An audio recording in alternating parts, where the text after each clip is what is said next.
Today we're gonna make some Thanksgiving side dishes that are anything but ordinary. These are not the typical like mashed potatoes and stuffing, although they do go really well with those classic sides.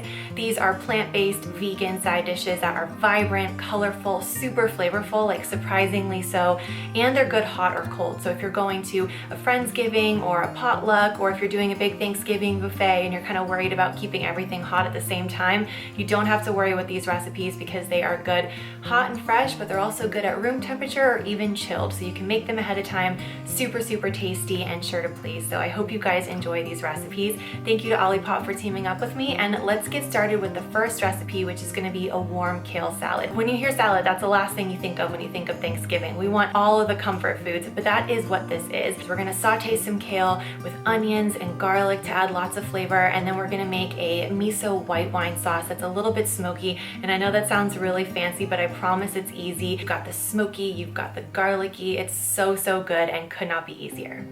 So I'm just gonna start with some kale. I've got 2 bunches of kale here, and I wanna remove the stem by just holding the base, and then I'll just kind of slide the leaf right off. It's really easy to do. And this is great because the stem is just kind of woody and hard. It's difficult to chew, it's not pleasant, and it's also kind of hard on digestion. So I like to get rid of that. And then I'll go ahead and layer a couple leaves on top of each other, roll them into a bundle, and then I'll do thin slices like this. This is called a chiffonade. And it basically creates these beautiful ribbons that not only look really pretty on the platter, but they're also really nice and delicate to chew. I'm gonna go ahead and set those aside. And before I start cooking, I'm just gonna take a dry pan, no oil or anything, and toast up my walnuts. This will make them nice and flavorful and crunchy.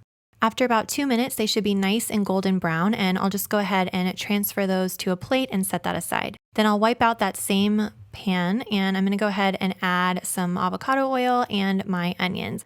I went for red onion because I love that little pop of purple against the green on the holiday table. I think it looks so nice, and this is gonna mellow out as it cooks. And then I'll add in my crushed garlic and let this cook for about a minute. You guys have probably seen me use chickpea miso in my videos before, and that is because it adds a layer of depth and richness and savory umami flavor that kind of makes it taste like it's been slow simmering on the stove for a long time, even though this comes together pretty quickly. Miso is a really great plant-based way to add lots of richness to a dish without adding excessive amounts of fat. Before I was vegan, I used to use some of the pan drippings into the gravy or into the sauce to kind of give it richness and that savory, meaty quality. But since I no longer eat animals, using miso is a really great way to kind of do the same thing. So it's something that I keep in my fridge all the time. It lasts forever. It's fermented, so it lasts forever in the fridge, and you really just use a spoonful at a time, and it really makes the difference in all kinds of sauces and dressings. So we're gonna add that in. Now, one of the secret ingredients here is liquid smoke, and this was an ingredient that I found a little bit overwhelming at first. It just feels really fancy and specialty, but I found it at my regular grocery store in the ketchup and barbecue aisle, like by the Worcestershire sauce. Who's proud of me for knowing how to say that properly, finally. But it's really inexpensive. It was under $2. You only need a couple of drops at a time. It lasts forever, and you can use it again for all kinds of sauces and soups, and if you're making vegan meats or taco meat or whatever, it just adds this little bit of background kind of mesquite, hickory, barbecue smokiness that makes the food taste like you've really been slow cooking and building that flavor slowly, even though we're in and out of the kitchen super fast with recipes like this. So it's a great ingredient to keep in your pantry and use all the time, but especially in this dish. I just go ahead and do a couple of drops, and then I'm gonna add some nice dry white wine. And this is going to cook out, so you're not gonna have any alcohol in the dish. All of that evaporates, but it is going to create a beautiful base for the sauce, and it's gonna mix with the miso and the garlic and the onions and that liquid smoke and create the most delicious first layer of flavor for the kale. I did about half of the kale first, and then I covered it and I let it cook for like a minute just so that I could have a little bit more room. That first layer kind of wilts down and makes room for the rest. So I add it all in along with a little bit of water, and I just let that steam for like 2-3 minutes. Then I season it with salt and pepper. I add back in those crunchy walnuts that we toasted and 2 handfuls of raisins. I chose a vegan feta for this recipe because it's creamy and it really does add a nice texture and richness to this dish, but it's also mild and slightly tangy and slightly salty, so it works really well here. The ones that I've found in my area that I really like are by Violife, and this one is by Follow Your Heart. This one is pre-crumbled, and the Violife one I just kind of crumble by hand or I roughly chop, but both of those are great options that I would recommend. recommend. So this is the finished product. It is so beautiful, and when you put this down on the table, people are going to freak out because it smells incredible. You've got that miso white wine sauce with the onions and the garlic. You've got that little bit of smokiness in the background, but it's colorful and there's lots of different textures and colors. It looks so beautiful, and whether people like vegetables or not, I guarantee they will love this dish. It is a crowd pleaser. In my family, we always have a bunch of appetizers and snacks and drinks set out to kind of just snack on and graze before the actual meal, and it's a really cozy time just to hang out. We have a little cocktail hour, if you will, and when I was a kid, we got to have a soda during this time in like a pretty glass, and it felt very fancy. But nowadays, instead of going for the soda that's loaded with sugar, I'll opt for Olipop. I've got one of my favorite flavors right here, and this is the cherry vanilla. But what I think is really cool about this flavor around the holidays is it kind of works in a similar way to cranberry sauce. So if you think about how cranberry sauce is kind of sweet and tangy and it really complements holiday food, I think the cherry vanilla has a similar kind of tart, cherry, crisp, refreshing sweetness that, you know, kind of contrasts everything, and it really ties it all together. So if you're looking for a really great alternative to soda, these have less than 50 calories a can. They are vegan, they're non-GMO, they're gluten-free. They have 2 to 5 grams of sugar per can versus the 39 that a Coca-Cola has, and they have 9 grams of prebiotic fiber. And right now, if you click the link in the description box below, you can get 15% off site-wide. They have so many great flavors. So if you guys are looking for a great beverage and you want to save some money,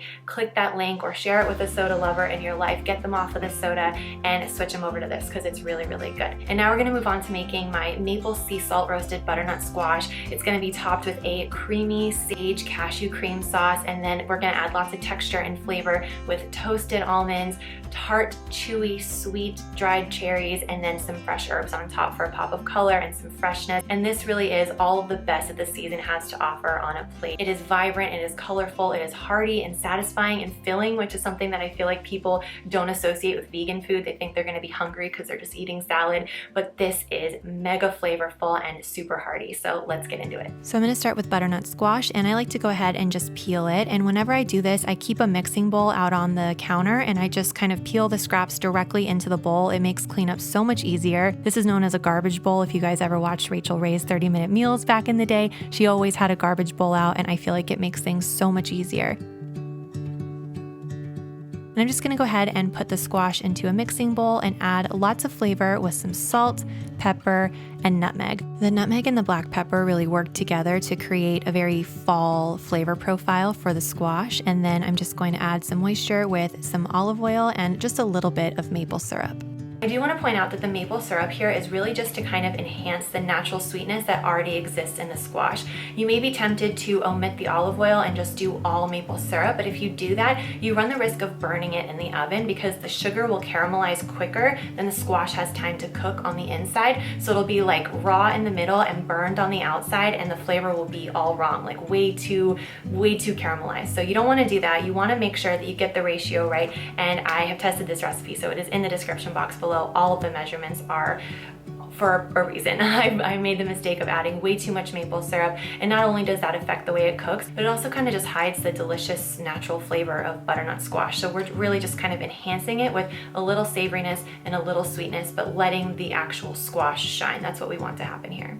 So I'll toss the squash with all of the seasonings, make sure it's really nicely coated, and then pop this into the oven. And when it comes out, it will be tender and soft in the center and caramelized and beautifully golden brown on the outside, like you can see here. I absolutely love the contrast of like the super tender, sweet inside with the kind of savory caramelized outside. After that, I'll arrange it on a platter or a big plate, and I'll drizzle it very generously with this super creamy, smooth sage cream sauce. This plus the nutmeg and the black pepper is just so autumn, so fall, and it's really easy to make. While the squash was cooking in the oven, I just went ahead and I soaked my cashews, and then I added them to a blender once they were soft, along with some salt and one of my favorite spices to use right now, which is dried sage. I put this in literally everything. It has so much flavor. I'll also do some onion granules. You could do onion powder if that's what you have, but I think the granules have a lot of flavor. And then almond milk and just a little olive oil. And this is gonna blend silky smooth and creamy. This sage cashew cream sauce is one of my absolute favorite sauces, not only for this recipe, but it's a good one to keep in your back pocket because you can use it for pasta, you can use it for potatoes. The other day I made like a grain bowl and I had cauliflower and potatoes and a bunch of other greens and stuff going on in there, and I just drizzled the sage sauce on top of it that I had left over. It was seriously so delicious. So it's a great meal prep item if you want to keep just this sauce on hand to use in place of any other kind of creamy sauce that you might like. And this is one of those dishes where the toppings are not just garnish, they're not just decoration, they really do bring the dish to life. So I'm gonna add some nice freshness with some fresh parsley. I'll do a generous handful of dried cherries. You could also do dried cranberries, but the cherries are a little bit softer, a little bigger, a little more tart and flavorful. So I love doing cherries. And I'll finish this with a sprinkle of sliced almonds. You can do any nut or seed that you like. It will all be delicious, but I think the texture of the sliced almonds is really on point because it's a delicate crunch and the squash is so soft and kind of supple. So having that little bit of texture, that crispy, light, delicate texture, I think is so perfect here. I have some more vegan Thanksgiving recipes like this one and this one that are going to be linked in the description box below if you want to check that out. And that's also where you'll find a link to try Olipop, and you can get 15% off site-wide, so don't miss out on that. I hope you guys enjoyed this video. Subscribe if you did, and I will see you in a video very soon. Bye.